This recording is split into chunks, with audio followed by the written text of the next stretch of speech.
પહેલા વિશ્વયુદ્ધ પછી હેનરી ફોર્ડ, જેણે આ સમાજને, આ દુનિયાને જેટલી પણ ફોર વ્હીલ ફરે છે ને, એ હેનરી ફોર્ડની દેન છે. આપણે જે ફોર વ્હીલ ફેરવીએ છીએ, બહુ મોંઘી કારો આવતી, એને સસ્તી કાર કરી, એન્જિન એવું બનાવ્યું, બરાબર, જેના કારણે એણે કારની શોધ કરી. શોધ તો નહીં, પણ એક કારનો બ્લાસ્ટ કરી નાખ્યો, અને અમેરિકાનું આખું અર્થતંત્ર ફોર્ડ કંપની ઉપર ઊભું રહી જાય એવડો મોટો માણસ હેનરી ફોર્ડ. શિકાગોની મેગેઝિનની અંદર છાપવામાં આવ્યું કે હેનરી ફોર્ડ અજ્ઞાની માણસ છે, એને કાંઈ ખબર પડતી નથી. હવે અહીં કોઈક મોટો બિલ્ડર હોય, બરાબર, જેની ઉપર લોકોએ પૈસા લગાડ્યા હોય, અને એનું કોઈ સંદેશવાળા, ગુજરાતવાળા એક્ઝામ્પલ કે એનું પેપરમાં છાપી દે કે ભાઈ આ માણસ છે એ બુદ્ધિ વગરનો છે ને એને કાંઈ લાંબી ખબર પડતી નથી. એટલે પહેલાં તો તમામ જે ઇન્વેસ્ટરો હોય એમાંથી 20-25% તો એમ કહે ને કે ભાઈ પૈસા લઈ લેજો, એ ડૂબાડશે. એમ શિકાગોના ન્યૂઝપેપરની અંદર હેનરી ફોર્ડ વિશે આટલું છાપવામાં આવ્યું. હેનરી ફોર્ડે એ વ્યક્તિ ઉપર સામો કેસ કર્યો ન્યૂઝપેપર ઉપર, અને એ કેસ કોર્ટની અંદર ચાલ્યો. કોર્ટની અંદર ઉભા રહ્યા, અને કોઈ વ્યક્તિ તમારી ઉપર આરોપ નાખે કે તમે ખોટા છો, જો તમે સાચા હોય તમારે એને સાબિત કરવું પડે. આ એક નિયમ છે. એટલે કેસ ચાલતો હતો. એમાં જજ સાહેબે અમુક એવા પ્રથમ વિશ્વયુદ્ધને લઈને પ્રશ્નો પૂછ્યા. ત્યારે હેનરી ફોર્ડ કન્ફ્યુઝ થઈ ગયા અને પ્રોપર જવાબ ન આપી શક્યા. ત્યારે સામેવાળા લોકો એમ કે જો મેં કીધું હતું ને આને કાંઈ ખબર પડતી નથી, જેના ઉપર અમેરિકાનું અર્થતંત્ર આખું ઊભું છે, એ માણસને સાબિત કરે છે કે આ માણસ નોલેજ વગરનો છે. અને ત્યારે છેલ્લે હેનરી ફોર્ડે એક જવાબ આપ્યો કે તમે મને ગમે એટલા પ્રશ્ન પૂછ્યા ને, બરાબર, તમારા દરેક પ્રશ્નના જવાબ મારા ટેબલ ઉપર ચાપુ છે ને, એ ચાપ ઉપર હું આમ આંગળી મૂકું ને એટલે આખો માણસ આવે અને તમારા પ્રશ્નોના જવાબ આપી દે. મારે જે જાણકારીની જરૂર છે એવા મેં માણસો રાખેલા છે. તો નકામી જાણકારી એ મારા અમૂલ્ય ક્રિએટિવ મગજમાં મારે શું કામ નાખવી જોઈએ?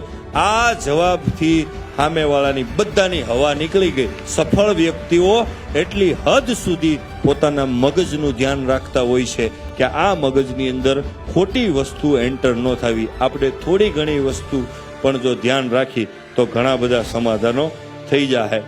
આઈન્સ્ટાઈન ટ્રેનમાં જતા હતા ત્યારે ટિકિટ માંગી. કેટલા ભૂલકણા હતા તમે સમજો. એક મહાન વૈજ્ઞાનિકની હું તમને વાત કરું છું, જેણે આ દુનિયાને ઘણું બધું આપ્યું છે, એની હું તમને વાત કરું. તો ત્યારે ટિકિટ ગોતવા માંડ્યા આલ્બર્ટ આઈન્સ્ટાઈન. તો ઓલા ટીસીએ કીધું કે કાંઈ વાંધો નહીં, તમે ગોતો, હું બીજાની ટિકિટ ચેક કરીને પાછો રિટર્ન આવું તો તમારી પાસે લઈ લે. રિટર્ન ટીસી આવ્યો તોય ટિકિટ શોધતા હતા. પછી કીધું કે તમે રહેવા દો, મને વિશ્વાસ છે, હું તમને ઓળખું છું, તમે ટિકિટ લીધી જઈશ, મને ભરોસો છે, તમે રહેવા દો. એટલે ત્યારે આલ્બર્ટ આઈન્સ્ટાઈને એમ કીધું હું તમને ટિકિટ આપવા માટે ટિકિટ નથી શોધતો, હું ટિકિટ એટલા માટે શોધું છું મને ખબર પડે કે મારે જવાનું છે ક્યાં, મેં ટિકિટ લીધી છે ક્યાં નહીં. આટલો ભૂલકણો વ્યક્તિ સાહેબ એ મહાન વૈજ્ઞાનિક બને. ઘણા લોકો એમ કે હું મારા કામની અંદર મન લગાવું છું તો મન નથી લાગતું. દોસ્ત, તારું એ કામમાં મન એટલા માટે નથી લાગતું કે તારું મન બીજે ઘણી જગ્યાએ લાગેલું છે. તારું જ્યાં મન લાગેલું છે એને પ્રાયોરિટી આપવાનું છોડી દે, અને જ્યાં કામ કરવાનું છે ત્યાં ખાલી મન લગાવી દે એટલે પરફેક્ટ કામ થઈ જશે.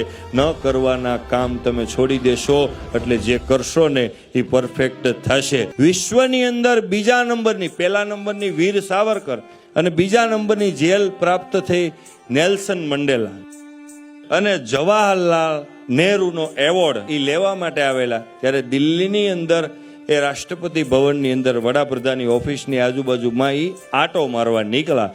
ત્યારે એક આઈએસ અધિકારીએ નેલ્સન મંડેલાને એક પ્રશ્ન કર્યો કે તમે તમારા યુવાનીના 29 વર્ષ જેલમાં વિતાવ્યા. એ વ્યક્તિએ, જોજો, તમને એવું ન થયું કે મારી જિંદગી ખરાબ થઈ ગઈ, અથવા તો તમને અંદર કોઈ મુંજારો થતો તો એવું કાંઈ નહોતું. ત્યારે એક જ લીટીની અંદર નેલ્સન મંડેલાએ જવાબ આપ્યો કે નહીં, મને કોઈ પણ જાતનો અફસોસ નહોતો, કારણ કે મને મારા લક્ષ્ય ઉપર કોઈ શંકા નહોતી.